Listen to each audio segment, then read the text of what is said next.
All right, this is the next episode of True Wrestling Fans Discussions. We're continuing our Clash of the Champions review series. It's going to be WCW Clash of the Champions 11, Coastal Crush. I'm your host, Mike. I'm Frank, man. Let's get into this. We got a lot to cover. 10 matches on the card. This was also the build-up show for the Great American hmm Bash. The main event would actually come out of the tonight later on in the evening. Very decent main event. I liked it. It was a pretty cool card. A couple of matches I was disappointed in. A couple of squash matches, but again, this is all leading up to the Great American Bash. June 13th, 1990, from Charleston, South Carolina. Jim Ross and Bob Caudle doing the commentary. Tony Schiavone doing the hosting. He It was finally the he finally came back. this is the campus of the Citadel. So it's funny. My friend went to college there, and I went there. I went there for his wedding, and I went there when he was in college. So I've actually been there. And if you watched Michael Myers, the 2018 when he's at the Looney Bin, Yeah, they're showing him like in shackles, I think, and everyone's like howling. They're outdoors. That's the Citadel. So it's nice. little side note, little trivia for you people. Learn something new every day. Yeah.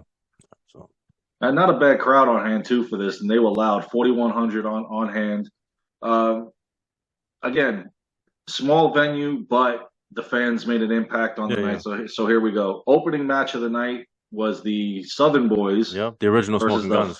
The original. yeah, Yeah. The against precursor.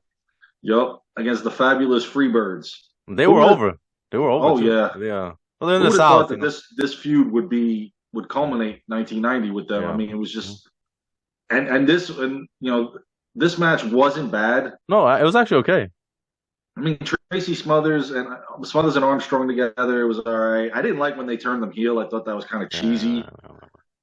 Yeah. I thought these guys were okay at the time. You know, I remember when Bischoff had said at one point when he took over, he was trying to get away from everything, Southern and Southern like that. Wrestling. Southern Wrestling.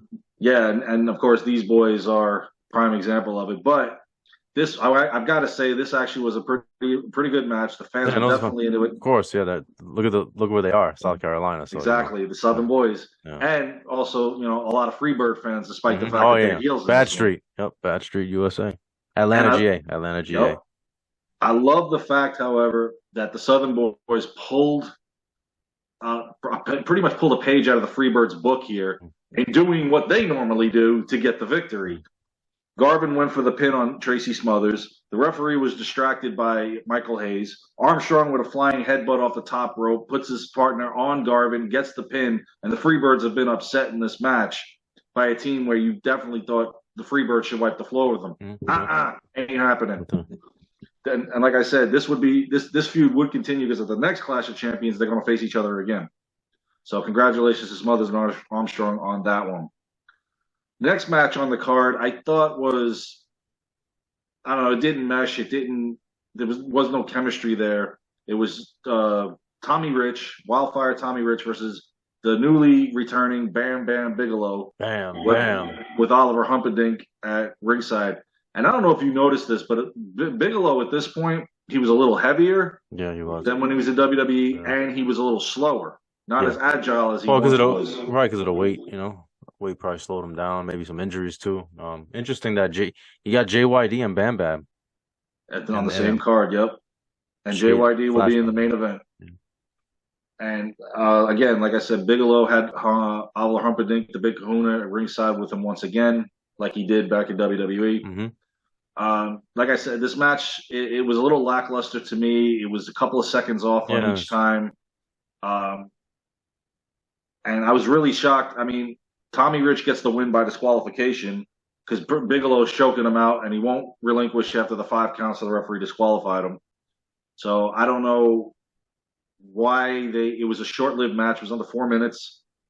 Maybe they saw what they saw and they were like, no, we got to get this match done. It's time to go home. Exactly. So Wildfire Tommy Rich gets the victory, unfortunately, over Bam Bam Bigelow. I was rooting for the other way around.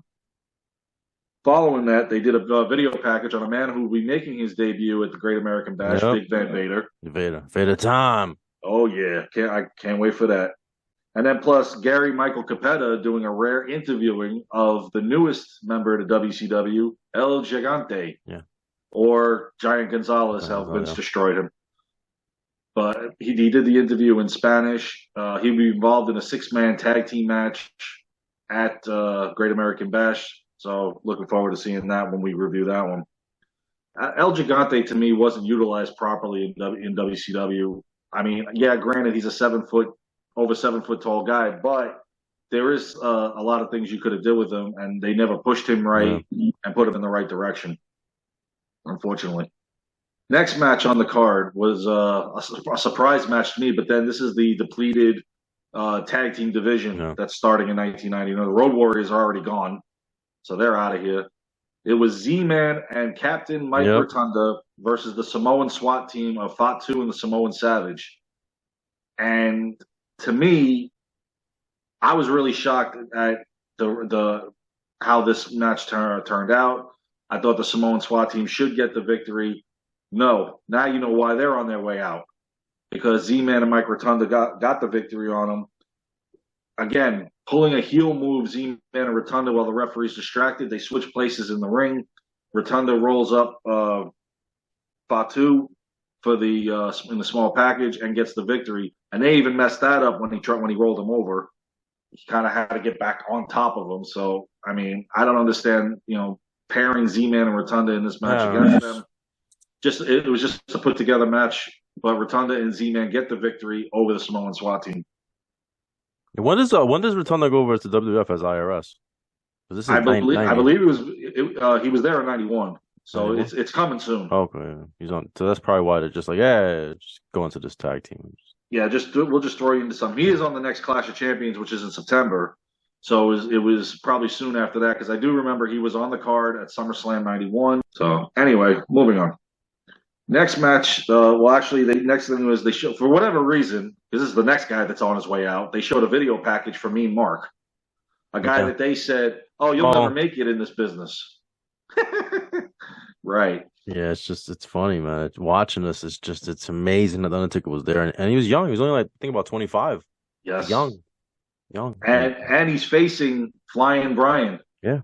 So, I mean, this looks like a good match on paper. On paper, yeah. But I love that. Paulie, every time I hear that. Paulie in his corner. Yes. Funny because years later, he's in Brock Lesnar's corner when the streak ends, right? Watching. Oh, my God. The history that Heyman has with a lot of these wrestlers, the Inoue family, Undertaker, it's just amazing that still to this day, it still is associated. And that's why I love the fact that Heyman's still around. Right. Well, I'm surprised that he's still alive, considering all the people he stole money from in ECW. And nobody killed him, but... Storm was actually the first one that wanted to choke him out. Yeah. No, but you can't... Okay, well, I'm not going to get into what happened outside. He was a great knowledge of the business. Yes, a businessman part of him sucked. Right. Exactly, yeah. So, anyway. Unfortunately, you got to love Heyman, though. I love the fact that anytime I ever hear that they tell me, Mark, you'll never make it in this business. And I look over the last 30 years and I'm like, wow, if you could just go back and. Well, I think they said he was never going to be like a big star, right? Or something like that. I forget what the exact quote was, but it was like, yeah. Yeah, well, just same thing like they told, Steve Austin, you're never going to make it in this. Yeah, okay. Right. That's two legends right there. This match, it didn't disappoint. The Undertaker, okay. Mean Mark, he did his thing in the ring. Mm-hmm. Brian Pillman held his own against him. The ending to me was a little cheesy, where Pillman goes off the second turnbuckle with a reverse. Undertaker, I'm going to stop doing that. Mean Mark caught him and guillotines him on the top rope, and that's how it ends. No hard punch, no nothing. Mean Mark gets the victory. That's it. I don't understand that one, but okay, it's fine. I was kind of looking for the hard punch, but maybe he just didn't want to do it on Pillman. He's on his way to go do Suburban Commando. Oh, Lord. Who? Because I think Mark Calloway, because yeah. He does Suburban Commando. I could have my timeline wrong. I don't think I do. Because I think they filmed it in 90, comes out in 91, I believe. So he filmed Suburban Commando, and then he went to WWE right after that. Yeah, and he thought he was going to be Eggman. Yeah. And then Hogan took credit. Hogan took credit for him signing. Yeah. So anyway. Did you saw the post I just did about Jannetty and Hogan? I believe it. Friggin' Jannetty, man. I love his stories. They're so far-fetched, but I love Jannetty's stories, man. Story time and Margin. You could spend a whole night with him and just enjoy it. Anyway. If you survive. Yeah. Anybody that doesn't know what we're talking about, watch the Dark Side review on Genetti. You'll understand what we're talking about. The next thing was Tony Schiavone had interviewed Sting about later on in the The evening. Stinger. Flair and the Horsemen are there, so Stinger's going to be there. The dudes with attitudes are going to be there. This is So before. This is before Shawn Michaels and Diesel. exactly. And They then of stole, course man. They stole it from they them, stole man. a lot of things from them. If you look back now and you see it, Yeah, yeah, yeah, yeah. You start to see. It's all right though. Everything is inspired by something. Everything is inspired exactly. by something. So plus they also they showed the pre-recorded comments for our upcoming match of both the Rock and Roll Express and the Midnight Hmm. Express. The next match is for the United States Tag Team titles. Midnight Express defending them against the Rock and Roll Express. Famous, huge rivalry Hmm. here. I loved it. The first Rockers, Right. not Marty and Sean here, unfortunately. But I always loved this feud. It's always I good. thought I really wished that they could have done it in WWE as well. Yeah, they just But the by the timing. time the Rock and Roll Express got there, Stan Lane was done. Bobby Eaton was doing his own thing in WCW, so it never really transpired. We only got the new Midnight Express, Oh which was Jesus! Oh garbage. Jesus Christ! Exactly. But this match, like I said, did not disappoint. Classic battle between the two. They left it all out there. This was a really Cornette. good match. Yeah, Cornette out there. Anytime you got Cornette out there, it's going to be interesting. And the this match was building up bigger for the rivalry because it wasn't won cleanly. The Rock and Roll Express win by disqualification over the Midnight Express, Hmm. mainly due to Gibson had gone for the pin on Eaton, and Lane pulled the ref's arm from continuing the 3 count, kind of cheesy. The ref disqualified the Midnight Express, and then the fight continued until they left the ring. So this is building up to be a great feud for 1990. So our next match on the card made no sense to me. You have Doug Furnace, or how Jim Ross was doing it, Furnas. Furnas, yeah. I don't know why. Versus Barry Windham of the Four Horsemen. Guess who's back? Pretty much Doug Furnace at this point. It sounds like they're trying to make him out to be like a Dino Bravo or Hercules of the WCW. You know, always the world's strongest Yeah. man, and all this stuff. And I'm not taking anything away from him. He is very built. He was very underutilized every time he went everywhere. The 2 times he was here in ECW, in WWE, they didn't know really what to do with him. And then eventually with his tag team partner, Philip LaFon. This match to me just felt like another throw together match. It's like, okay, we need a match. Okay, you two guys, yeah, get out there. And not taking anything away from Furnace, he held his own against Barry Windham, but you're not beating a member of the Four Horsemen tonight. Not in your Clash debut. Excuse me. Anyway, he went for a suplex on Wyndham, who was on the apron. Of course, Wyndham reverses it, gives him a German suplex, and in Horseman style, puts his feet on the rope and gets the pin on Furnas. And Barry Windham is the victor. So the Horsemen have at least one victory One. tonight. They'll be wrestling several times, other members over the course of the evening. So next match on the card, I really wanted to see, and I didn't get to see any of it. Lex Luger versus Sid Vicious, another Yeah. member of the Four Horsemen. I did not understand this. Yeah. 26 seconds. Yeah. And it was a clothesline that Luger pins Vicious after Ole Anderson had gotten involved, but Ole got involved before the bell rang. I did not understand this. I was really looking forward to Luger I don't and know Sid why they. I don't know why getting they did into that. it. Don't they do something else with Sid, or is that so many years later with a squash match with him? That was That's, against El Gigante. I think yes. that stretcher match, that was when he was on his way out. Yeah. Yeah. Yeah. Yeah. Yeah. They made him look bad in that match Yeah. because Yeah. Yeah. he was leaving. Right. Yeah. Right. I was looking forward to this match, and then This was one of the top matches on the card when I looked yeah, at I it. mean, you got two superstars. I mean, Sid is on the rise, but But he's a member of the Horsemen. but he's a member of the Horsemen, which he never really quite. I mean, he kind of He fit didn't fit in. in. He didn't look good Yeah, in he that kind tux, of man. did. Tux and Yeah, suits the and tux. no, don't do it. Yeah, and then I don't even see. I don't remember because I don't remember a lot of the timelines back then, and we had just done a clash. Do you remember how many months are in between this clash and the previous one? Because I don't Yeah, know. 4 months. 4 months. Okay, so Luger is now babyface. Yeah, because since he had to take over for Sting at Wrestle War, That's right. they Because of the changed injury. it over. Yes. Because of the injury. And supposedly Flair didn't want to drop the title to Luger. Wanted he wanted Sting. He felt like Sting deserved it. I think by now Sting did deserve it, to be Yeah, honest. so he held on to it so he could drop it to Sting. That's the story. I don't know if it's true or not. Well, Luger eventually gets it when he's Yeah, with yeah, yeah, Harley Race and yeah. whatnot, and acts like the cocky, arrogant guy that Right, he could play really well. right. So I mean, Luger did, he got it. He got his title. Yeah, yeah, yeah. He wore it twice. So Right. that's more than most guys can say. Oh yeah, oh yeah.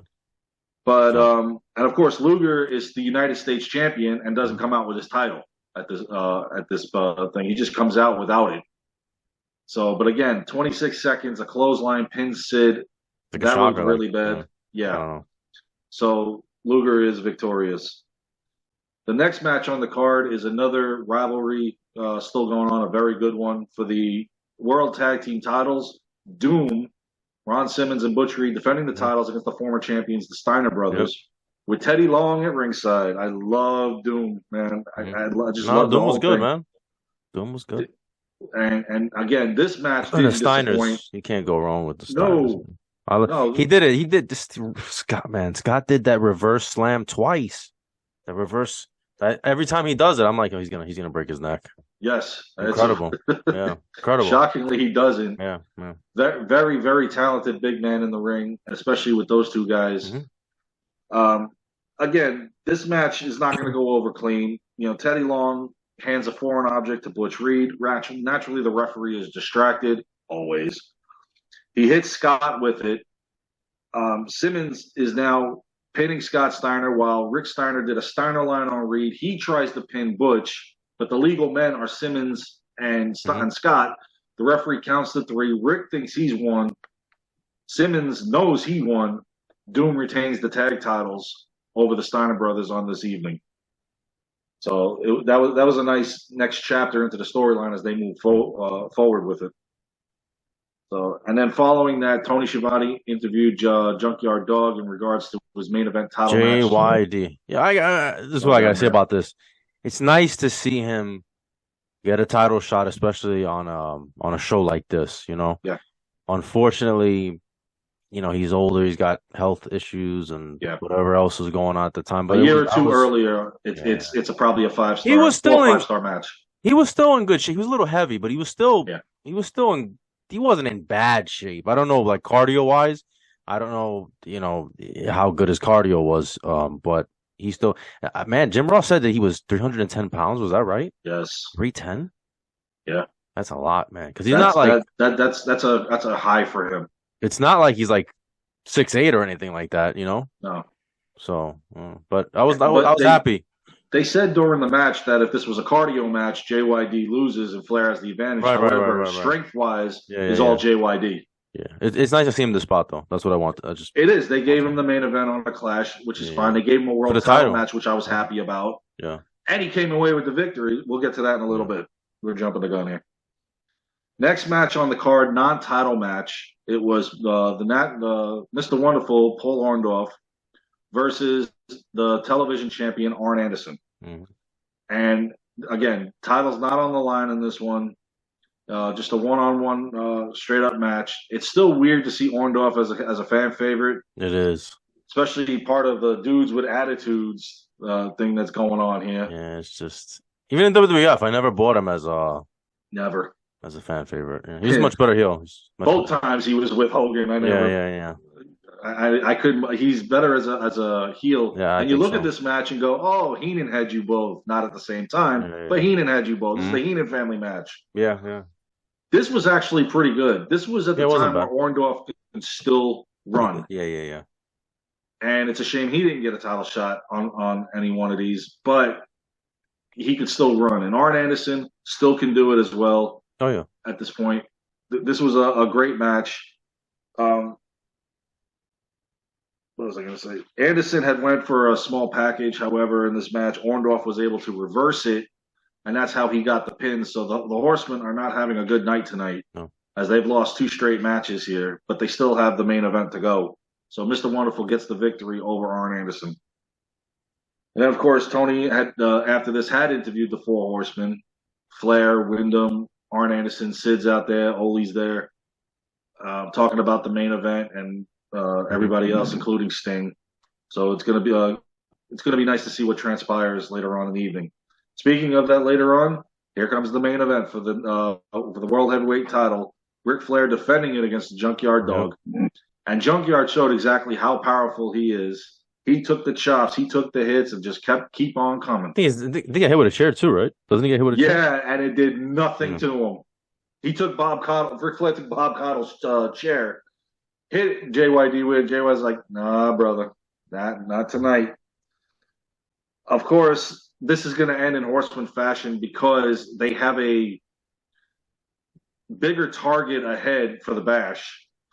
So Ole Anderson gets involved in the match. JYD wins against Flair in the main event by disqualification. And of course, here come all the horsemen down the ringside. So naturally, here comes Sting, Luger, and Orndorff. Yeah. And it's weird because at some point, when these guys are being injured and Flair came, when these guys were being interviewed, and the Horseman came back, El Gigante's just standing there. I didn't even know he was there. I just kind of looked over at the ramp and he was just standing there. Hit somebody. You're big. Sit on. He probably didn't know what they wanted him to do. Maybe I don't know. Miscommunication. Point, he's green. He's green. Yeah. So. And the communication. Yeah, because Michael Capetta had said that his English is not good. That's why I interviewed him in Spanish. Yeah. But they come down to help JYD, and then Jim Ross is interviewing Sting. This is where Sting issued the challenge and wanted the contract signing for Ric Flair for the Great American Bash, which he will get. And of course, like I said, the Horsemen came back down. Sting and Flair went at it. And that's when I said El Gigante's just standing there going, hi, guys. What do I do? Hit somebody. Arn comes by, you just give him an elbow. Something, all right.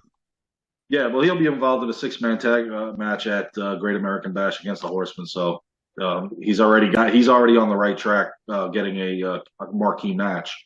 But this was a good way to end the Clash, to build up the Great American Bash. And we all know Sting is finally going to get that title that he probably was going to get in Wrestle War had he not gotten injured.